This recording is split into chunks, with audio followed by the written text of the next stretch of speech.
안녕하세요. 사진 찍는 회계사 YK입니다. 여러분들 카메라 사야 되나 고민스러운 순간 있죠. 제가 그거 관련해 가지고 정말 지인들이랑 뭐 블로그나 페이스북 이런 데서 농담 안 하고 100번도 더 한 얘기인데 계속 하다 보니까 그냥 영상을 찍는 게 낫겠다 싶어 가지고 오늘 영상 촬영하게 되었어요. 저 같은 장비병 환자한테 카메라 살지 말지 물어보면은 사야 된다고 얘기할 것 같잖아요. 근데 저는 거의 사지 말라고 합니다. 왜냐면은 대부분의 사람들이요 고민해서 카메라를 사놓고 결국에는 장롱으로 가요. 제가 주변에 알고 지내는 사람들 중에 실제로 현실에서 알고 있는 사람들 중에 카메라를 산 사람이 대충 한 20명 정도 되는 것 같아요. 세보니까. 근데 그 중에서 끝까지 카메라를 사용하고 있는 사람은 1명, 2명 밖에 없는 것 같습니다.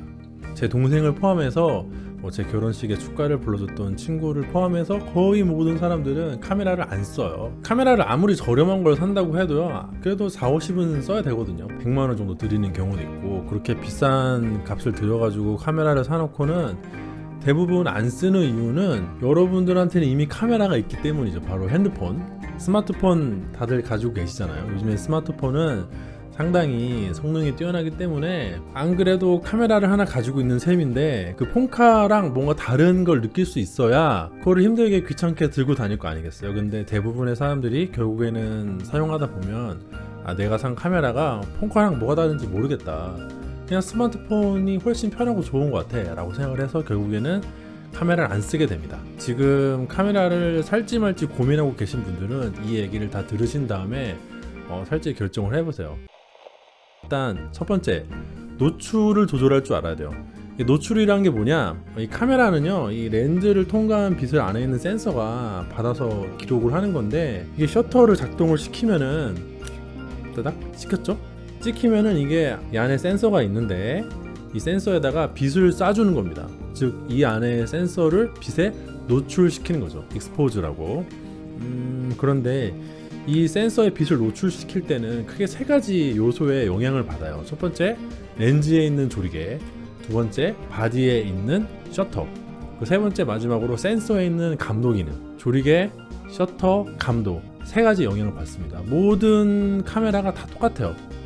여러분들 사용하시고 있는 핸드폰은 조리개가 고정인 거예요. 조리개를 조절할 수 없어요. 그렇다고 조리개가 없는가? 그건 아니죠. 조리개 역할을 하는 그 구멍이 있잖아요. 아무튼 간에 복잡한 얘기니까 건너뛰고, 어쨌든 여러분들 가지고 있는 핸드폰조차도 조리개, 셔터, 감도 영향을 받습니다. 조리개는 비록 고정이지만은. 그런데 이게 지금 각각 무슨 역할을 하는지, 얘네 상호관계가 어떤지 이해를 못하면요 노출을 조절할 수 없는 것이고요. 걔네 상호관계를 이해를 하고 조작을 할 수 있으면은 노출을 조절할 수 있다라고 말할 수 있는 것인데, 근데 이제 요게 이해를 하는 게 사실 쉽진 않아요. 그럼 이해해서 어디다 쓰냐? 어디다 쓰냐면은 제일 그 흔한 게 이제 장노출 사진인데요. 지금 제가 보여드리고 있는 요 사진이 그 장노출 사진인데, 보통은 셔터가 찰칵 하고 찍히지만 이 셔터 스피드를요 조절할 수 있어요. 이게 60분의 1초 셔터 스피드입니다. 대충 이 정도죠? 그러니까 60분의 1초 동안 사진이 찍히는 거예요. 되게 빠르잖아요. 근데 제가 이거를 2초로 조작할 수 있어요. 들리셨죠? 2초 동안 사진 찍힌 거거든요. 1초는 이래요. 뚝 1초 하고 찍히는 거예요. 1초 동안. 느낌이 오시죠? 이렇게 셔터를 찰칵하고 찍을 수도 있지만 찰칵하고 찍을 수도 있어요. 여러분들 보시는 야경 사진 같은 거는 대부분 이렇게 찍은 겁니다. 이렇게 장노출을 할 수도 있는 거고, 조리개를 조작을 해야 그 아웃포커싱을 조절할 수 있어요. 지금 보시는 사진은 이제 아웃포커싱이 된 사진인데, 이런 사진 많이 보셨잖아요. 이걸 뭐 촬영하려면 대단한 기술이 필요한 게 아니라 그냥 그 카메라에서 조리개를 조작을 하면 됩니다. 조리개를 1.4로 놓고 찍으면은 사진이 이렇게 날아가고, 조리개를 한 8, 7 이렇게 놓고 찍으면은 이 정도로 뒤가 선명하게 찍히고요. 대충 느낌 오시죠? 조리개 셔터 감도에 대해서는 제가 따로 영상을 올리도록 할게요. 그걸 이제 설명하려면 한도 끝도 없으니까. 만약에 여러분들이 저 노출을 조절하지 않잖아요? 그러면 보통 여러분들이 구매하시는 그 카메라, 번들렌즈 펌에서 판 한 50만원에서 100만원 사이에 있는 카메라들은 저 노출을 조절하지 않으면은 사실 그냥 핸드폰 카메라랑 별로 다를 게 없어요. 다르지만 다른데 그 다른 걸 차이를 잘 느끼느냐? 못 느낍니다. 장담하는데, 그러니까 대부분 다 장롱으로 가는 거예요. 핸드폰 카메라로 찍은 거랑 내가 이 번들 렌즈로 찍은 거랑 차이가 별로 안 나니까. 그걸 내가 노출을 조작할 수 있으면은 차이를 낼 수가 있는데, 그건 이제 공부를 많이 해야 돼요. 사진도 많이 촬영해 봐야 되고. 근데 내가 그런 거 하기 싫다 그러면 카메라 사시면 안 됩니다. 두 번째로는 후보정을 할 줄 알아야 됩니다. 좋아요, 내가 노출을 모르겠어, 노출은 내가 배우고 싶지 않은데 후보정을 하겠다 싶으면은 저 카메라를 사라고 권해드릴게요. 왜냐면은 그 카메라에는 JPEG이랑 로우 파일이라는 파일을 생성해 주는데, JPEG 로우 파일 관련해서는 역시 제가 이전에 올린 영상 참고하세요. 여기 오른쪽 위에 누르시면은 영상이 나오죠. 이거 누르시고 참고를 해보시고, 그냥 개략적으로 말씀드리자면은 그 핸드폰 카메라는 로우 파일을 제공하긴 하지만 대부분 JPEG만 던지고요. 거의 모든 카메라는 JPEG과 로우 파일을 같이 줍니다. 근데 JPEG만 가지고 보정하기에는 조금 빡세고요. 보통은 로우 파일을 가지고 보정하는 게 좋아요. 근데 핸드폰에 있는 로우 파일은 성능이 아직까지는 그렇게 좋지 못하고, 시간이 지난다고 해서 걔 성능이 많이 올라갈 것 같지도 않아요. 왜냐면은 그 로우 파일의 성능을 좌지우지하는 거는 기술력도 기술력이지만 센서 크기도 한몫을 하는데, 카메라에는 커다란 센서가 있어가지고 로우 파일 성능이 좋지만은 핸드폰에는 정말 그 조그마한 센서가 있어가지고 로우 파일 성능이 좋지 못하거든요. 시간이 아무리 지난든 간에 핸드폰에서 제공하는 로우 파일이 카메라가 제공하는 로우 파일에는 영원히 따라올 수가 없습니다. 기술은 계속 같이 발전하니까요. 그래서 내가 보정을 할 거다 하면은 그때는 카메라를 사시기 권해드리고, 근데 내가 진짜 보정도 안 할 거다라고 하면은 노출도 안 하지 보정도 안 하지 그러면은 진짜 카메라를 사실 필요가 없어요. 폰카가 너무 잘 나오니까. 세 번째, 근데 내가 노출도 조절하기 싫고 공부하기도 싫고 후보정 할 시간도 없다 그러면 카메라 사면 안 됩니까? 그건 또 아니에요. 제가 아까 보여드린 그 아웃포커싱 된 사진 있잖아요. 이제 그런 거를 찍으려면은 돈을 더 들이시면 돼요. 실제로 제가 아까 20명 중에 한두 명 쓰고 있다고 했잖아요. 그 한두 명은 다 돈을 들였어요. 돈을 들여서 그 1.4까지 열리는 단렌즈라든지 그런 고급 렌즈를 샀거든요. 그러면은 이제 아웃포커싱이 돼요. 번들로 주는 렌즈 말고 추가적으로 고급 렌즈를 구입을 해서 촬영을 하면요, 노출을 조절하지 않고 후보정을 하지 않아도 핸드폰 카메라와 차이를 둘 수 있습니다. 다만 요즘 핸드폰 카메라들이 이렇게 아웃포커싱이 되는 경우가 있어요. 이것도 핸드폰으로 찍은 사진인데, 다만 이게 진짜로 아웃포커싱이 된 게 아니라 두 장을 찍어서 합성하는 방식이기 때문에 사용상에 여러 가지 제약이 있거든요. 화질도 조금 무너지는 측면이 있고, 미래에는 모르겠지만 어쨌든 아직까지는 핸드폰으로 아웃포커싱 하기에는 다소 무리가 있는 점이 있습니다.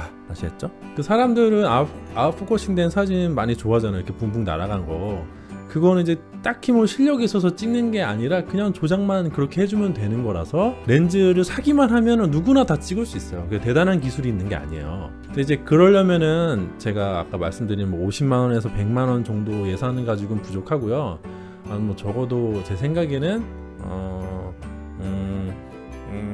한 200만 원, 네, 200만 원 정도 쓰면은 평소에 편하게 찍으면서도 아웃포커싱이 되는 렌즈를 구입을 할 수 있어요. 상당히 고가죠.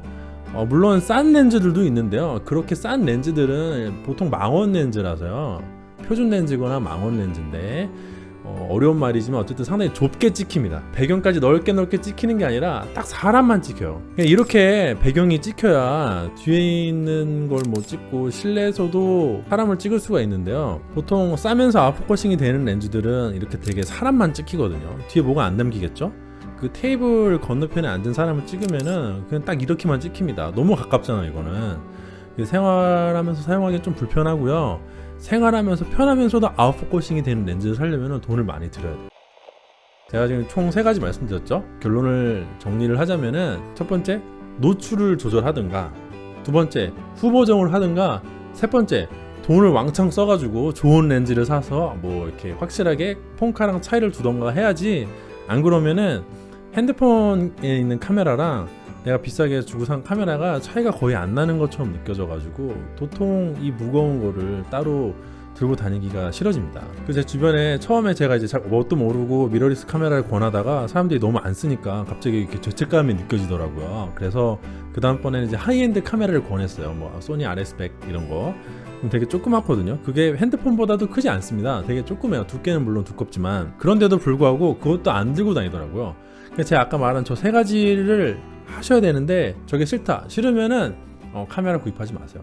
100% 장롱으로 갑니다. 근데 뭐 이렇게 말씀드리면 조금 어폐가 있으니까 그러면 정말 그럼 진짜 아무 의미가 없냐, 정말 의미가 없어 라고 하면은 한 두 가지 정도 추가적으로 의미가 있을 수는 있겠죠. 폰카랑 카메라가 아까 말한 그런 어려운 걸 하지 않아도, 돈을 더 들이지 않아도 차이가 나는 게 뭐 크게 두 가지 정도는 있는데, 첫 번째가 그 밝기 조절하는 게 쉬워요. 핸드폰 카메라 같은 경우에는 밝기를 조절할 수 있습니다만, 밝기를 조절해도 걔가 원래 상태로 잘 돌아와요. 그 핸드폰 카메라 보면은 밝기 조절하는 게 있잖아요. 내가 이렇게 밝기를 찍어 올려도 좀 이렇게 왔다 갔다 하다 보면 걔 원래대로 쓱 하고 돌아오거든요.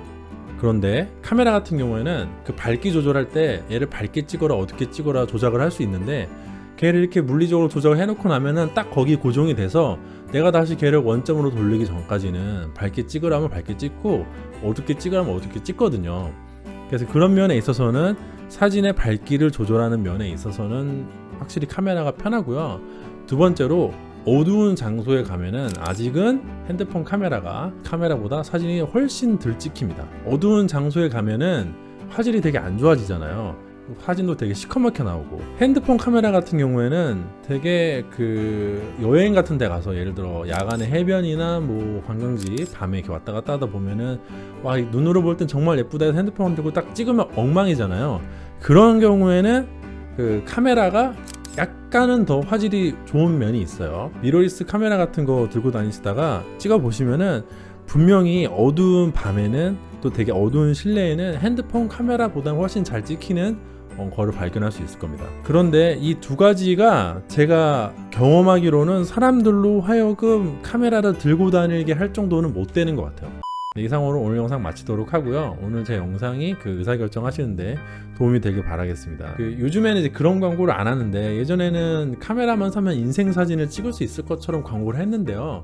사실 카메라는, 자동 기능이 있는 카메라는 이제 거의 다 멸망을 했어요. 옛날 똑딱이들은 다 없어지고, 지금 시중에 팔리고 있는 카메라들은 대부분 다 수동 기능이 있는 카메라라고 보시면 되고요.